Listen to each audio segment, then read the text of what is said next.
घूर्णन गति चल रही है। घूर्णन गति के अंदर हम लगभग बहुत कुछ टॉपिक देख चुके हैं, बहुत से न्यूमेरिकल्स करेंगे। इसके लिए हम जितने भी संभवतः जो भी सूत्र बनता है, जो भी उनके मात्रक हैं, जो भी उनके बीच में रिलेशन है ना, इसमें सूत्र थोड़े ज़्यादा आएंगे आपको, मतलब रिलेशन थोड़े ज़्यादा मिलेंगे। तो वो सब हम लगभग देख चुके हैं और भी अभी जो बचा है वो देख रहे हैं, है ना। तो इसके लिए आप जो भी हो सकता है संभवतः जो नोट कर सकते हैं करें, है ना। कुछ नहीं तो जो मेन मेन फार्मूले हैं जो हम यूज़ में लेंगे उनको एक जगह नोट कर ले, फिर हम उसके ऊपर जो भी क्वेश्चन देखेंगे तो आपको उनको सॉल्व करने में या उनको करने में आसानी रहेगी, है ना। तो शुरू करते हैं। आज बात कर रहे हैं जड़त्व आघूर्ण की। देखो साहब, द जड़त्व आघूर्ण नाम से ही स्पष्ट हो जाएगा आपको खेल, दिक्कत वाली कोई बात नहीं है। पहले तो ये क्या कह रहा है वो पढ़ लो, फिर मैं समझाता हूँ। रैखिक गति में वस्तु द्वारा गति परिवर्तन का विरोध जड़त्व कहलाता है। जड़त्व आपने पढ़ रखा है, गति वाले में आपने जड़त्व बहुत अच्छे से पढ़ा हो। जड़त्व का मतलब सीधा सीधा सिंपल सी बात अगर अब मैं कहूँ तो आपने गति का नियम ये तो सुना ही होगा कि अगर कोई वस्तु स्थिर है तो वह स्थिर रहना चाहती है, और गतिशील है तो गतिशील रहना चाहती है। कहने का मतलब वह अपनी वस्तु द्वारा अपनी गति का परिवर्तन का विरोध जड़त्व कहलाता है। का मतलब यही ये है कि वस्तु जैसी है वैसी रहना चाहती है ना। और अगर आप उसमें कोई परिवर्तन करते हो तो उसका विरोध होगा, और वो विरोध ही आपका क्या कहलाएगा, जड़त्व कहलाएगा, है ना। तो जैसे यहाँ पे कोई ये बॉल पड़ी है ना, तो वो स्थिर रहना चाहती है ना।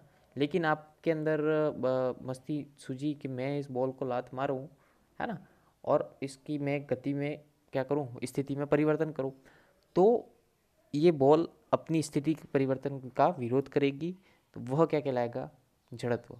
अब अगर बॉल छोटी सी है ना, और बॉल अगर रबर की है तो आप हल्का सा ही मारोगे और वो एकदम चली जाएगी आगे, है ना, बहुत दूर चली जाएगी। लेकिन अगर इमेजिन करो कि यही चीज़ बहुत बड़ी है, और मान लो कि ये तो लोहे की बॉल है ना, बहुत भारी है और लोहे की है ना। अब अगर आप इस पे लात मारो, मारो लात, क्या होगा, तब हो सकता है कि आपकी हड्डी टूट जाए पर बॉल ना हिले, है ना। तो कहने का मतलब क्या हुआ, स्थिति में परिवर्तन का विरोध तो उस पहले वाली बॉल ने भी किया था और अभी वाली बॉल ने भी किया है, लेकिन अभी वाली बॉल बड़ी है, भारी है ना। तो कहने का मतलब जो वस्तु जितना ज़्यादा भारी होती है, जिसका द्रव्यमान जितना ज़्यादा होता है, उसका विरोध उतना ही ज़्यादा होगा, है ना। कहने का मतलब विरोध ज़्यादा होगा का मतलब उसका जड़त्व उतना ज़्यादा होगा, है ना। और जो जितनी हल्की होगी वो विरोध तो करेगी लेकिन बहुत कम मात्रा में, इसका मतलब उसका जड़त्व भी बहुत कम होगा, है ना। इतना आपको समझ में आ रखा है, वैसे ही समझ में आया। अब देखो आगे क्या कह रहे हैं कि वस्तु का जड़त्व उसके द्रव्यमान पर निर्भर करता है। समझ में आया कैसे करता है ना। अर्थात भारी वस्तु में अधिक जड़त्व पाया जाता है। तो ये आपको समझ में आया कि भारी है तो विरोध ज़्यादा करेगी, इसका मतलब उसका जड़त्व ज़्यादा होगा, है ना। इसका मतलब उसकी स्थिति में परिवर्तन के लिए आपको फोर्स भी उतना ही ज़्यादा लगाना पड़ेगा। ओके। अब किसी वस्तु द्वारा घूर्णन गति में होने वाले परिवर्तन के विरोध को जड़त्व आघूर्ण कहते हैं। अब ये तो बात हुई थी साहब रैखिक गति में। अब अगर हम बात करते हैं घूर्णन गति में होने वाले परिवर्तन के विरोध को, तो वहाँ हम क्या कहते हैं, उसको जड़त्व आघूर्ण कहते हैं। कहने का मतलब देखो कि सिंपली अब अगर आप रैखिक गति में बात करते हो तो वहाँ पे जड़त्व केवल और केवल द्रव्यमान पर निर्भर करेगा। लेकिन अगर बात होती है घूर्णन गति में, है ना, तो घूर्णन गति में अगर बात होती है तो उसके लिए आप जैसे इसको इस प्रकार समझ सकते हो कि आप दो ऐसे कागज़ की दो पट्टी ले लेना, है ना। अरे यार, सेम साइज़ की होनी चाहिए। देखो सेम साइज़ की बनाने का प्रयास करते हैं, मान लेना नहीं बने तो कि ये सेम साइज़ की ही है ना। ये सेम साइज़ की दो पट्टियाँ हैं, है ना। इनका द्रव्यमान, कहने का मतलब इनका आकार और इनका द्रव्यमान सेम है, ठीक है। इनमें कोई दो एकदम सेम है, कोई परिवर्तन नहीं है। क्लियर। अब अगर आप इसमें ये करके भी आप देख सकते हो, है ना, कोई भी दो गत्ते की या कागज, मोटे कागज के ऐसे दो सेम साइज़ का अपन ने ऐसा फाड़ लिया, है ना। अब इसको काटने के बाद देखो यहाँ पे आप जैसे प्रकार लेना, एक का प्रकार आप यहाँ पे इस पॉइंट पे लगाना, एक प्रकार यहाँ पे इस पॉइंट में अंदर ऐसे घुसा देना, है ना, और ऐसे पकड़ लेना उसको, ठीक है। और एक यहाँ पे एकदम सेंटर में बीचों बीच वहाँ प्रकार रखना, प्रकार की नोक ऐसे अंदर घुसा देंगे, है ना। तो वो एज बचपन में खेलते नहीं थे हेलीकॉप्टर ऐसा बना के कागज़ से, है ना, तो बस वही कर रहे हैं। तो यहाँ पे अगर आप देखो ना, लेकिन अगर आपने यहाँ पे नोक घुसाई है उसकी और अब आप इसको कागज़ को क्या करते हैं, उंगली से धक्का देते हैं ऐसे गोल घुमाने के लिए, है ना, ताकि ये यूं गोल घूमेगी। तो अब अगर आप यहाँ पे ताकत देते हैं तो उसको घुमाते हैं तो वो थोड़ा घूम के और फिर रुक जाएगा, है ना। लेकिन उतनी ही ताकत अगर आप यहाँ पे लगाते हैं, इस वाली कंडीशन में अगर आप लगाते हैं, तो ये पहले वाले से बहुत ज़्यादा घूमेगा। ये आप करके देख सकते हैं, आपको पता चल जाएगा, है ना, कि यहाँ पे हमने पॉइंट पे नॉक पे लगाया और यहाँ पे फोर्स दिया, तो ये जितना घुमा उससे कई गुना ज़्यादा आपका यहाँ पे इस परिस्थिति में घूमेगा, जबकि आप बल समान लगा रहे हो, है ना, दोनों का द्रव्यमान समान है। तो अब इसका मतलब कोई ना कोई नई राशि ऐड हो रही है, समझ रहे हो ना, कोई ना कोई नई राशि ऐड हो रही है, क्योंकि द्रव्यमान तो समान था, है ना, फोर्स भी हमने समान लगाया, लेकिन यहाँ पे घूर्णन गति क्या हुई, कम हुई, और इस कंडीशन में घूर्णन गति क्या हुई, ज़्यादा हुई। क्यों, किस चीज़ का फ़र्क आया है, समझ में आया किस चीज़ का फ़र्क आ रहा है? आपके वो जो आपने जो प्रकार की नोक रखी है उसका, है ना, कभी हमने यहाँ पे एकदम किनारी पे रखी थी और अभी यहाँ पे हमने एकदम सेंटर ऑफ मास पे रखी, है ना। तो इसका मतलब कोई ना कोई एक नई राशि है जिस पे आपकी घूर्णन गति डिपेंड करती है। उसी की बात हो रही है यहाँ पे, जड़त्व आघूर्ण, है ना, उसी की बात हो रही है यहाँ पे। तो किसी वस्तु द्वारा घूर्णन गति में होने वाले परिवर्तन के विरोध को जड़त्व आघूर्ण कहते हैं। अब कहने का मतलब ये है, यहाँ पे देखो मेन फॉर्मूला इसका आया है I बराबर एम आर स्क्वायर, क्लियर। लेकिन I बराबर एम आर स्क्वायर फॉर्मूले को आप यहाँ पे निर्भरता अलग अलग रहेगी, है ना, किस किस पर निर्भरता रहेगी, देखो एक बार। I बराबर एम आर स्क्वायर फॉर्मूले की मात्रक देख लो पहले, मात्रक कैसा हो जाएगा, m क्या होता है भाई साहब, किलोग्राम, है ना, m का मात्रक क्या होता है, द्रव्यमान का मात्रक किलोग्राम, और r क्या है, एक प्रकार से एक डिस्टेंस है, तो डिस्टेंस क्या होता है, मात्रक मीटर, r स्क्वायर है तो मीटर स्क्वायर, तो I का मात्रक किलोग्राम इंटू मीटर स्क्वायर, ठीक है। यहाँ पे कहने का मतलब देखो, आगे अपन रिलेशन देखेंगे उसमें मैं समझा दूंगा, है ना, कि एक तो ये I बराबर एम आर स्क्वायर कैसा है, अब आपको उस रिलेशन से भी पता चल जाएगा, है ना। और आपको ये भी पता चलेगा कि जो काम द्रव्यमान यानी कि m रैखिक गति में करता है, वही काम आपका जड़त्व आघूर्ण I घूर्णन गति में करेगा, है ना। यानी कि जहाँ भी आप, जैसे s रैखिक विस्थापन है ना, तो घूर्णन गति में कोणीय विस्थापन थीटा होता है। उसी प्रकार जब आप रैखिक गति में हम F बराबर एम ए लेते हैं, तो यहाँ पे जो आपका जो फोर्स होगा वो मास पे डिपेंड करेगा। उसी प्रकार जो आपका टाउ बोलो टाउ बराबर, है ना, तो जो टॉर्क होगा, जो बलाघूर्ण होगा, उसके अंदर जो फॉर्मूला हम निकालेंगे, तब आप देखेंगे कि वो आएगा टाउ बराबर आई अल्फा, है ना। तो यहाँ पे ए का काम तो वही त्वरण, रैखिक त्वरण की जगह यहाँ कोणीय त्वरण अल्फा आ गया, एफ की जगह बलाघूर्ण टो आ गया। तो जो एम का कार्य रैखिक गति में है, वही कार्य आई का यहाँ पे घूर्णन गति में होगा, है ना। तो ये आई का फॉर्मूला क्या है आपको ध्यान रखना है, ये मेन फॉर्मूला है, आप ध्यान रखें, आई बराबर एम आर स्क्वायर, क्लियर। अब इसके अंदर इसके फॉर्मूले हर एक में हर जगह बदलेंगे, है ना, जहाँ पे जो काम में आएगा वो यूज़ में लेंगे। तो क्या होता है, किस चीज़ के आधार पर बदलते हैं, तो ये पढ़ो पहले कि यह वस्तु के आकार और आकृति पर निर्भर करता है। जड़त्व आघूर्ण आई वस्तु के आकार व आकृति पर निर्भर करता है, और आकार और आकृति के साथ साथ घूर्णन अक्ष की स्थिति पर भी निर्भर करता है। जैसे अभी अपन ने देखा था, है ना, कि द्रव्यमान और आकार और आकृति तो सेम ली थी, लेकिन फिर भी घूर्णन अक्ष कभी तो एकदम हमने बीचों बीच रखा और एकदम हमने एक बार किनारे पर रखा, तो दोनों में आपकी घूर्णन गति में फर्क आया ना। तो वो जड़त्वाघूर्ण आपका घूर्णन अक्ष की स्थिति पर भी निर्भर करेगा, द्रव्यमान पे भी करेगा। इसलिए हमने एक बार पहले मैंने कहा कि सेम द्रव्यमान के ले रहे हैं, है ना, क्योंकि अलग अलग द्रव्यमान के लोगे तो फिर उसमें और प्रभाव अलग अलग आएगा, और घूर्णन अक्ष से दूरी पर निर्भर करेगा, क्लियर। तो ये चीज़ आपको आगे न्यूमेरिकल्स में अपन करेंगे, तब अलग अलग आकृतियों के लिए अलग अलग हम आई की वैल्यू लेंगे, तो वो आई की वैल्यूज़ कहाँ से आ गई, तो उसके लिए मैंने एक पूरी डिटेल जो टेबल है जड़त्व आघूर्ण की वो है, तो उसका मैं आपको दिखा रहा हूँ। तो वो आप चाहे तो आप वीडियो पॉज करके नोट कर लेवें, या स्क्रीनशॉट ले लेवें, स्क्रीन रिकॉर्डिंग कर लेवें, जो करना है करें, ताकि आपको कभी काम आए। तो सभी एक साथ है तो आपको एक साथ सब जगह एक ही जगह पे सब चीज़ मिल जाएगी, है ना। तो यहाँ पे आप देख सकते हो, मैं धीरे धीरे सारे दिखा देता हूँ, है ना। अभी सब एक्सप्लेन करना तो अभी बहुत संभव नहीं है, लेकिन आपको जहाँ पे जो काम में आता है वो तब उस टाइम बता दिया जाएगा, है ना। लेकिन एक बार एक साथ सारी हम बता देते हैं ताकि ये आपके आने वाले हैं, है ना। तो यहाँ पे आपको चकती, चकती में भी क्या होता है, जैसे एक होती है एकदम पूरी भरी हुई, है ना, डिस्क, और एक होती है बीच से खोखली, रिंग वलय कहते हैं जिसको, है ना। तो उस सभी के लिए जड़त्व गुण के फॉर्मूले सामने लिखे हुए हैं यहाँ पे, तो आप इनको नोट कर सकते हैं, वीडियो पॉज करके उतार सकते हैं, जो भी आप समझें उचित, ठीक है साहब, ताकि एक ही जगह पे आपको सभी की वैल्यूज़ मिल जाए, है ना। कहीं आपका काम नहीं रुकना चाहिए, ठीक है। यहाँ पे सभी को अक्ष भी बता रखा है कि कहाँ से लिया है, कैसे लिया है ना। कभी हमने ऐसे खड़ा लिया है, कभी ऐसे खड़ा है, कभी ऐसे आड़ा है ना। तो सभी में अलग अलग जड़त्व गुण की वैल्यूज़ निकलेंगी। तो सभी आपके सामने यहाँ पे दे रखी हैं वैल्यूज़, आप नोट कर सकते हैं।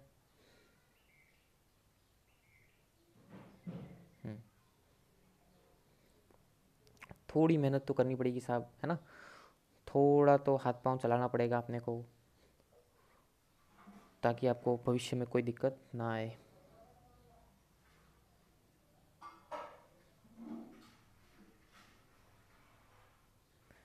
ये सभी वैल्यूज़ जो भी जहाँ भी काम में आएगी क्वेश्चन में हम यूज़ में लेंगे, है ना। क्योंकि ये मेन मेन फार्मूले हैं, जो मेन मेन शेप्स हैं उसके अंदर जो हम जनरली यूज़ में लेंगे वही लिए हैं, है ना।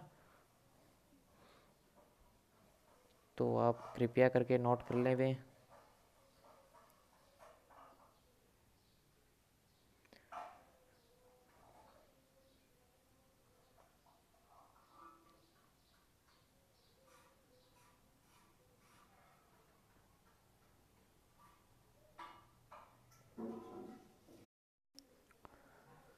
सभी जड़त्व आघूर्ण की वैल्यूज़ नोट कर लीजिए, बड़े काम की है ना। एक जगह पे कुछ नहीं तो अपने को सब मिल जाएगा एक साथ, है ना। नहीं तो कहीं दिक्कत ना आए, फिर कहीं ढूंढना ना पड़े, है ना, टाइम वेस्ट ना हो। आप वीडियो पॉज करके या स्क्रीनशॉट लेके जैसे भी आप चाहें उचित समझें नोट कर लें। अब हम इसका फॉर्मूला देखते हैं, है ना, और एक आधा रिलेशन है इनके फॉर्मूलेज में, वो देख लेते हैं जो बड़ा काम आएगा। तो वो मेन फार्मूला कैसे आया वो देख रहे हैं, और आप चाहें तो नोट करें उसको, नहीं तो केवल जो बेसिक मेन फार्मूला है वो ज़रूर ध्यान रखना है ना। हाँ सब देखिए, ये मेन फार्मूला, इसमें आप कोई डायरेक्ट यूँ भी पूछ सकते हैं कहीं थ्योरी में अगर एग्ज़ाम दे रहे हैं, है ना, और कहीं क्वेश्चन कर रहे हैं तो ये फार्मूला बहुत काम आने वाला है, ठीक है। तो कैसे आया देखो, किसी वस्तु का बल गुण निम्न सूत्र से व्यक्त किया जा सकता है, टॉर्क बराबर आर क्रॉस एफ। ये तो आपने पढ़ रखा है ना। नहीं पढ़ा है तो पहले का वीडियो देख लेना। टाउ बराबर आर क्रॉस एफ पढ़ रखा है, बलागुण का सूत्र है ना। तो इसी बलागुण के सूत्र में आप आर एफ साइन थीटा भी लिखते हैं डायरेक्ट, है ना। और यहाँ पे हमने थीटा अगर 90 डिग्री है ना, तो टाउ बराबर आप डायरेक्ट आर इंटू एफ लिख सकते हैं, ठीक है। तो हमने वही लिखा है, टाउ बराबर आर इंटू एफ, है ना। अब अगर इसके अंदर f की जगह हम ma रख देता हूँ, रख सकते हैं, कोई दिक्कत नहीं है ना। तो f की जगह हमने क्या रख दिया, माँ, प्यारी माँ, है ना, ma। तो r की जगह रख दिया हमने, f की जगह रख दिया हमने ma। क्लियर। अब ma में भी a की जगह हम क्या रख सकते हैं, अल्फ़ा इंटू आर रख सकते हैं, रिलेशन पढ़े थे, है ना। नहीं पढ़े हो देख लेना। a बराबर रैखिक त्वरण क्या होता है, कोणीय त्वरण इंटू आर, है ना। तो a बराबर अल्फ़ा इंटू आर, तो वही हमने किया है यहाँ पे, a की जगह हमने क्या रख दिया, अल्फ़ा आर। क्लियर। तो टाउ बराबर क्या आ गया, आर दो बार था तो गुणे में हो गया, तो क्या बच गया, M R square into alpha, है ना। तो आपका आ गया टाउ बराबर M R square into alpha. Clear. तो यहाँ पे हमने एम आर स्क्वायर को क्या लिखा है, आई लिखा है ना। तो यहीं से आपका फॉर्मूला भी आ जाता है, आई बराबर एम आर स्क्वायर, और एक ये मेन रिलेशन आता है इनके बीच में, टाउ बराबर आई अल्फ़ा। क्लियर। तो ये टाउ बराबर आई अल्फ़ा आपका रिलेशन, आई बराबर एम आर स्क्वायर, और इसी को अगर आप तुलना करते हैं F बराबर एम ए से F बराबर एम ए, है ना, और यहाँ पे हमारा टाउ बराबर आई अल्फ़ा, है ना। तो वही रेखिक त्वरण, कोणीय त्वरण, है ना, ये यहाँ पे हम रेखिक गति में जो बल देते हैं ये कोणीय गति में या घूर्णन गति में जो बल देते हैं, है ना, टाउ बला गुणन। तो जहाँ पे रेखिक गति में m का कार्य है ना, वहाँ पे यहाँ I का कार्य है घूर्णन गति में, है ना। तो इस I को हम जड़त्वाघूर्णक से जानते हैं। आपको समझ में आई होगी बात, है ना। तो ये रिलेशन, ये फॉर्मूला बहुत काम का है, आप नोट करें। समझ में आया। इसमें एक ये चीज़ और बताई गई है कि रेखिक गति में जो महत्व द्रव्यमान का है वही घूर्णन गति में जड़त्वाघूर्ण का है ना। वस्तु का द्रव्यमान जड़त्व को दर्शाता है, उसी प्रकार घूर्णन गति में जड़त्वाघूर्ण अत्यधिक महत्वपूर्ण है। वही बात जो मैं कह रहा हूँ, है ना। ये फॉर्मूला आपने नोट कर लिया होगा। इसी के अंदर एक रिलेशन और इम्पोर्टेंट आता है, वो भी देख लो सब साथ से, कि कोणीय संवेग L जड़त्वाघूर्ण I वो कोणीय वेग ओमेगा में संबंध है, यानी कि L I और ओमेगा में संबंध, है ना। तो क्वेश्चन करेंगे तब ये फॉर्मूले और ये जितने भी संबंध हैं सारे आपके बहुत काम आने वाले हैं, है ना। L बराबर R क्रॉस P, कोणीय संवेग L बराबर R क्रॉस P पता है सभी, बराबर आर पी, वही फॉर्मूला लिया है कोणीय संवेग वाला, है ना। सभी को ध्यान होगा, कोणीय संवेग पढ़ा है। तो L बराबर आर पी में P की जगह हमने क्या रख दिया, संवेग क्या होता है, द्रव्यमान इंटू वेग, है ना। तो P की जगह हमने क्या रख दिया, द्रव्यमान इंटू वेग। तो L बराबर आ गया आपका एम वी आर, है ना। तो एक ये फॉर्मूला भी काम का है, L बराबर एम वी आर, है ना। ये पहले भी शायद पढ़ा है, ध्यान होगा। अब इसमें एम वी आर की जगह हम इसमें क्या रख सकते हैं, V की जगह रख सकते हैं ओमेगा आर, रख सकते हैं। रेखीय वेग बराबर कोणीय वेग इंटू आर, ये रिलेशन पड़ा है ना। तो V की जगह हम रख सकते हैं ओमेगा आर। तो V की जगह हमने रख दिया ओमेगा आर। तो L बराबर आ गया M R square into omega R, 2 बार था इसलिए एम आर स्क्वायर हो गया, ठीक है। और एम आर स्क्वायर को आप अभी पढ़ा है आपने कि जड़त्वाघूर्ण I का फॉर्मूला क्या है, एम आर स्क्वायर। तो L बराबर एम आर स्क्वायर की जगह रख दिया हमने I, तो L बराबर आई ओमेगा, है ना। तो L बराबर आई ओमेगा, ये रिलेशन भी आपका बहुत काम का है, इसे नोट रखें, है ना। कि जड़त्वाघूर्ण I में कोणीय वेग ओमेगा का गुणा करने पर आपको कोणीय संवेग L मिलेगा। और इसी की तुलना आप जनरली जो हम पढ़ते हैं उससे भी कर सकते हैं, P बराबर द्रव्यमान इंटू वेग करते हैं। यहाँ पे रिलेशन क्या आया है, L बराबर आई ओमेगा। तो सिमिलरिटीज दिख रही है आपको कि रेखिक वेग की जगह क्या आ गया, कोणीय वेग, है ना। और ये P रेखिक संवेग है और L कोणीय संवेग है ना। तो बचा क्या, M और I। तो जो रोल यहाँ M का है द्रव्यमान का, वही रोल यहाँ पे I का है। क्लियर। इस सूत्र से भी कोणीय संवेग ज्ञात किया जा सकता है। तो L बराबर आई ओमेगा भी यूज़ में लेंगे, तब आप ध्यान रखें ये फॉर्मूला, है ना। समझ में आया, नोट रखें इसको। आगे देखो साहब, एक फॉर्मूला और आता है, एक बात और आती है, घूर्णन गतिज ऊर्जा। गतिज ऊर्जा के लिए भी एक फॉर्मूला निकालेंगे हम। तो वो फॉर्मूला भी देखो, इजी है, कुछ नहीं है, 2 लाइन में निकल जाएगा। देखो, घूर्णन गति या वृत्ताकार गति में वस्तु की गतिज ऊर्जा को घूर्णन गतिज ऊर्जा कहते हैं। अब यदि किसी वस्तु का द्रव्यमान m है और वेग v है तो उसकी रेखिक गतिज ऊर्जा हाफ एम वी स्क्वायर, तो सभी को पता है ना। रेखिक गतिज ऊर्जा का फॉर्मूला तो सभी को ध्यान है ना। गतिज ऊर्जा का सूत्र हाफ एम वी स्क्वायर, है ना। तो वही फॉर्मूला रखा है हमने, हाफ एम वी स्क्वायर। अब v की जगह हम रख सकते हैं ओमेगा आर, रख सकते हैं ना। रेखिक वेग बराबर कोणीय वेग इंटू आर, है ना। तो v की जगह हमने रख दिया ओमेगा आर। स्क्वायर था तो क्या हो गया भाई, 2 बार ओमेगा स्क्वायर आर स्क्वायर, है ना। अब m और आर स्क्वायर को हमने क्या लिखा, साथ में लिख दिया। तो k बराबर 1/2 एम आर स्क्वायर, तो एक साथ हो गया, और ओमेगा स्क्वायर हमने अलग से लिख दिया। अब एक साथ क्यों लिखा इनको, क्योंकि हमको स्पष्ट दिख रहा है कि एम आर स्क्वायर क्या हो जाएगा भाई साहब, एम आर स्क्वायर हो जाएगा आपका आई, है ना। तो k बराबर आपका फॉर्मूला आ जाएगा 1/2 आई ओमेगा स्क्वायर। क्लियर। तो ये आपकी घूर्णन गतिज ऊर्जा का फॉर्मूला है, नोट रखें, ये केवल घूर्णन गतिज ऊर्जा का फॉर्मूला है ना। अब यदि अगर वस्तु घूर्णन गतिज ऊर्जा भी करती है ना, और रेखिक साथ साथ में रेखिक गतिज ऊर्जा भी है, तो दोनों गतिज ऊर्जा होने पर कुल गतिज ऊर्जा का फॉर्मूला क्या हो जाएगा, तो जो आपका जो रैखिक का होता है हाफ एम वी स्क्वायर वो प्लस आई ओमेगा स्क्वायर, है ना।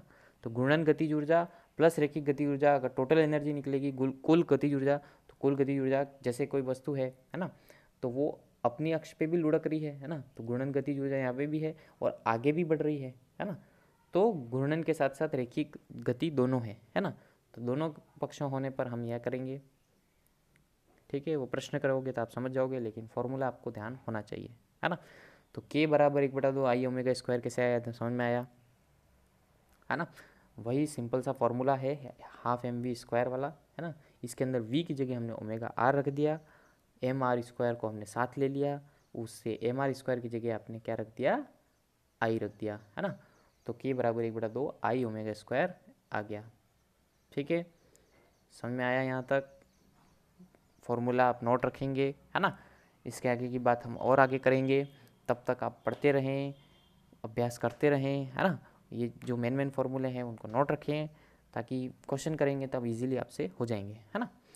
तो बस प्रैक्टिस करते रहो, खुश रहो, मस्त रहो, प्रकृति का ध्यान रखो। ओके, धन्यवाद।